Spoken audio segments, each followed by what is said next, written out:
Mani nur yuzlilarim, mani kuzatayotgan, oldindan tanigan yoki endi taniyotgan opa singillarimiz. Xo'p, bugungi sizga aytmoqchi bo'lgan gaplarim, sizga yetkazmoqchi bo'lgan ma'lumotlarim bu aslida mani kayfiyatimni tushiradigan, ba'zida shu mavzudan boshqa mavzu yo'qmi deb odamni xafa qiladigan xiyonat mavzusi. Bilaman, bu mavzu siyqasi chiqib ketgan mavzulardan, lekin ming afsuski og'riqli mavzulardan biri. Oila mutaxassisi bo'lganimdan keyin munosabatlar borasida keladigan nur yuzlilarimdan hozir men shunaqa aytaman, ham kulgili deymizmi, buni ham yig'lash deymi, bilmayman, nima qilishni bilmaysiz. 3 ta ayoldan 2,5tasi xiyonatdan ozor chekyapti.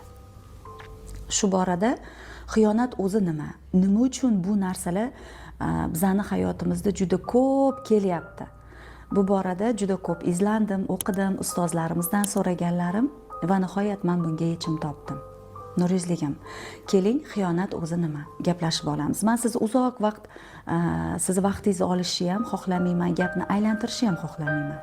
Keling, gapni indallosi. O'zim mana shu mavzu haqida umuman gaplashishni xohlamay qolganman. Chunki buni gaplashdan ko'ra hal qilishimiz kerak. Buni hal qilamiz, shundagina yo'q bo'ladi bizning hayotimizdan. Keling, xiyonat o'zi nima? Bir ayol uchun xiyonat, agar siz aynan mana shu vaziyatda turgan bo'lsangiz, o'zingizni taftish qiling. Turmush o'rtog'ingiz boshqa bir ayol bilan aloqasi, don olishib yurishi, ma'shuqasining borligi yoki yana nimadirlar bo'lsa, xiyonat deb mana shunday holatga aytiladi. Xiyonat bu do'stingiz bilan, jigaringiz bilan, opa-singlingiz bilan ham, dugonangiz, sinfdoshingiz, hamma bilan, hamkorlaringiz, ishxonada, hamma joyda bo'ladi. Xiyonat o'z nomi bilan xiyonat. Keling, xiyonat o'zi nima? Erkak ayol munosabatda tushuntirib beraman. Sizga aqlingizga teran yetib borishi uchun. Demak, turmush o'rtog'ingiz ko'chadan bir ayolni, o'sha sevgilisi bo'ladimi, don olishib yurgani bo'ladimi, bilmayman kim, ko'chadan olib kelib, sizga, yoningizga olib kelib, uyingizga olib kelib, onasi yoki xotinjon, men bugundan boshlab bu bilan yashamoqchiman, butun oilam hozir buni tan oladi, san bor ko'chaga chiq deb sizni tasavvur qiling. Bu real hayotda aytyapman. Majoziy ma'nosini tushundirmayapman. Olib kelib, uyingiz ichiga olib kirib, sizni o'sha joyda, o'sha oyoq yalang yoki farzandlaringiz bilan bitta kiyimda shundoq sizni ko'chaga otib yuborishi xiyonat deyiladi va bunaqa menimcha erkak bilan yashashingizdan ma'ni mantiq yo'q. Uje bu erkakni siz kechirmaysiz ham va erkak sifatida bunaqa insonlar sha'niga dog' tushirgan bo'ladi. Tasavvur qilyapsizmi? O'zingiz tasavvur qiling. Siz ko'chadan olib keldi o'sha ayolni, uyga olib kirdi. Bir kunda hamma oila a'zolari uchun bu unga ayollik bo'ldi. Sizni 10 yillik taqdiringiz bormidi, 3 oy bo'lganmidi turmush qurganingizga, 1 yil bo'lganmidi, 22 yilmi farqi yo'q. Sizni o'sha kunda ostonadan olib chiqib, sizni bir kunda farzandlaringiz bilan otib yuborishi bunga xiyonat deyiladi. Lekin men qabulimga kelgan o'rtahol ayoldan zodagon ayolgacha, deylik, o'rtahol erkakni ayolidan badavlat ayolgacha birontasini turmush o'rtog'i shu ish qilganini eshitmadim. Ya'ni meni oldimga o'sha insonni olib kelib, meni uydan haydab yubordi degan gapni eshitmadim. Men bu yerda hech biringizni turmush o'rtog'ingizni qarindoshi emasman. Men mutaxassis sifatida sizga ko'zgu tutyapman. Nur yuzligim, sizni hozir telefonda SMS-ni ko'rib bo'yningga olasan deyishingiz yoki SMS orqali yoki bo'lmasa bitta restoranda qaysidir dugonangiz ko'rib qolib sizga lokatsiya tashladi, yetib borganingizda u bilan chiqib ketgan edi. Bu orqasidan josuslik qilib yurib tutolmayotgan paytingizdagi holat bu xiyonat deyilmaydi. Bu turmush o'rtog'ingizni o'zini sha'niga nisbatan zinosi hisoblanadi. Erkaklikka zinosi. Robbisi bilan o'zini o'rtasidagi imtihoni hisoblanadi. Ya'ni u Robbisini emas, shaytonni tanlagani uchun. Ya'ni u shahvatiga, nafsiga qul bo'lgani uchun u o'zini imtihoni. Agar sizga rostdan ham ko'chadan bir ayolni olib kelib, qanchadir bu insonga sarflagan mehnatingiz bor, umringiz bor, sizni bir kunda ko'chaga irg'itib yuborgan bo'lsa, olib chiqib tashlagan bo'lsa, bu xiyonat. To'g'ri, bunga xiyonat deymiz. Lekin o'zini telefonida yozishib yurgani-yu sizdan pinhona berkitib, yo'q meni hayotimda hech kim deb yolg'on gapirib himoya qilishi aslida sizni asabingizni himoya qilyapti. Nima qilasiz? Men savol beraman. Ha, bor hayotimda kimdir desa nima qilasiz? o'ylab qolishadida, urush qilaman, hech narsa qilmayman keyin. Kerakmi shu narsa? Xiyonat nima ekanligini va zino nima ekanligini yoki erkakning xatosi nima ekanligini farqlab oling. Buni nima uchun aytyapman? Xiyonat deb gapiraversangiz, ozgina sahna ko'rinishini ham xiyonat deb ursangiz, marhamat tayyor turing. Tayyor turing, haqiqiy xiyonatga tayyor turing. Men o'shani tanlayman, men ketdim deyishiga tayyor turing. O'zingiz bu narsani realizatsiya qilasiz hayotingizga. Tayyor turing, farzandingiz sizga xiyonat qilishini. Tayyor turing, biznesdagi hamkoringiz xiyonat qilishini. Tayyor turing, opa-singlingizdan tortishni. Nimaga? Chunki siz xiyonat ko'rdim deb o'zingiz bilan o'zingiz takrorlab yuribsiz. Lafzingizdan chiqqan har bir gapning ijobati bor. Siz mukammal beradigan zotga yo'naltiryapsiz bu gaplaringizni. Yo'q, men u ma'noda emas degan gapingiz o'tmaydi. Bilingki, siz oddiy bir sahna ko'rinishidan mayli unga uy-joy qilib bergan bo'lsin, bolalarimning rizqini unga tashlayapti, bu boshqa mavzu. Ding, unga qilib beribdi, unga deysiz, lekin u erkakning nomardligi o'zining imtihoni, sizniki emas. Bu yerda darrov indiskiy kinolardan motivatsiya olib, turk seriallaridan motivatsiya olib, bunaqa sahna ko'rinishini olib kelmang hayotingizga. Tinchgina sizdan berkitayotgan o'sha turmush o'rtog'ingizni betini ochmang. Yuzsizlikkacha borishiga yo'l qo'ymang. Bo'yningga olasan deb takrorlayversangiz, bir kun oladi o'sha odam bo'yniga. Keyin nimaga erishasiz? Betini eshakni tersidek qatirib qo'yganingizdan keyin nimaga erishasiz?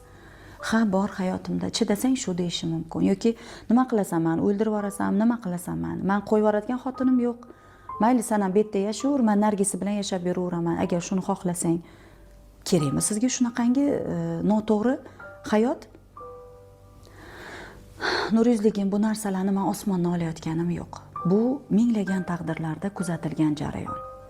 Xiyonat o'zi nima va buni kalimangizda doim gapirib yurishdan ehtiyot bo'ling demoqchiman. Hozir men aytgandek, sizni shundoq ko'ksingizdan olib itarib bormagan bo'lsa, demak bu erkak nimadandir qo'rqadi. Ha, nafaqat sizga bu holat bo'yicha aytmoqchiman, balki siz xiyonat deb noto'g'ri nom berib qo'yib, hayotingizga boshqa joydan, farzandingizdan, jigaringizdan, boshqa narsalardan xiyonat topmang. Ehtiyot bo'ling. Chunki bizning gapimizni har biri u yoqdan mukammal keladi bizga. Ehtiyot bo'ling. Ha, turmush o'rtog'ingizni oqlash kerak emas. Uni o'zini xatosi, uni vijdoni, iymoni o'zini va Robbisi o'rtasidagi imtihoniga qo'yib bering. Ketidan josuslik qilib, men oxirigacha boraman deydigan ayollarimizni oxirida eshitadigan gapi yo turmush o'rtog'idan javobini olishi mumkin, yoki uni eng oxirgi qadrsizlik darajasiga tushishingiz mumkin. Nurizligim, siz bunaqangi muammolardan balanddasiz. Siz o'zingizni turmush o'rtog'ingizni bu holatidan chiqib ketishiga qo'lingizdan kelsa yordam bering. Bunga qo'lingizdan kelmasa o'zingizni yuksaltiring, rivojlantiring. Qachongacha siz xiyonat, qaynonam unday dedi, bunday dedi, oilaning ichidagi men bu kichkina pastdagi muammolar bilan o'zingizni yer bilan yakson qilasiz. Axir oila bir ayol uchun muqaddas jarayon. Ilhom oladigan, jamiyatdagi ham o'zini o'rnini oilasidan ilhom olib, xotirjamlikda mazza qilib dam oladigan dargohi bu oilasi. Va mana shu oilada o'zingizni xotirjamligingizni, ichki ishonchingizni, ichki sakinatingizni o'rnatishingiz ham ilm deyiladi. Bir ayolni muqaddas o'rnini egallashi ham juda katta ilm bor tegida.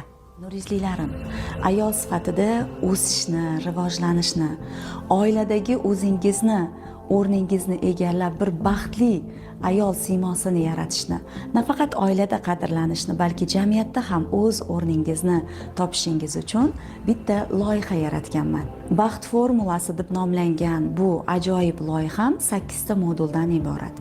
Ya'ni aybdorlik, o'tmishdan ozor chekishingiz, biz bilamiz, o'tmish biz bilan har doim birga. Va uni qachonki biz ongli ravishda qo'yib yuborganimizda, atrofdagi insonlarni ayblashni to'xtatganimizda va aynan oiladagi munosabatlar, er-xotin munosabati, bu yerda ko'pchilik ayollarimizga tanish bo'lgan, balki notanish bo'lgan ayollikning nafosat ilmi, geysha sirlari haqida va er-xotin pul munosabati, aynan sizni ishxonadagi, karyeradagi hamkorlaringiz bilan birga bo'ladigan munosabatdagi ham go'zal yechim haqida bilimlar beriladi. Bu kursimda ishtirok etishingiz uchun Mana shu video ostida havola va telefon raqamlar qoldirganmiz. Bemalol murojaat qilishingiz mumkin. Nurizligim, barcha muammoni yechimi siz bilan birga. Orqasida ham emas, oldida ham emas, uzoqroqda ham emas, yonida turibdi. Hayotingizda biron bir vaziyatda qiynalyapsizmi? Chalkash o'y-xayollar sizga ozor beryaptimi? Demak, buni ustida ishlash kerak, rivojlanish kerak, yuksalish kerak. Einsteynning bir gapi bor. Siz hayotingizga tortgan, rivojlantirgan muammoni, ya'ni shu ongingizda hal qila olmaysiz. Ya'ni bir inson o'laroq hozirgi muammolarni girdobida turgan bo'lganingizda, bu ongingizni boshqatdan o'zgartirmasdan, fikrlaringizni o'zgartirmasdan hal qila olmaysiz. Bir so'z bilan aytganda, muammoni hozir yaratgan ongingizda hal qila olmaysiz. Yechim nimada? Ilmda, o'zgarishda, o'zini o'rganish, o'zini isloh qilishda haqiqiy yechimni topasiz.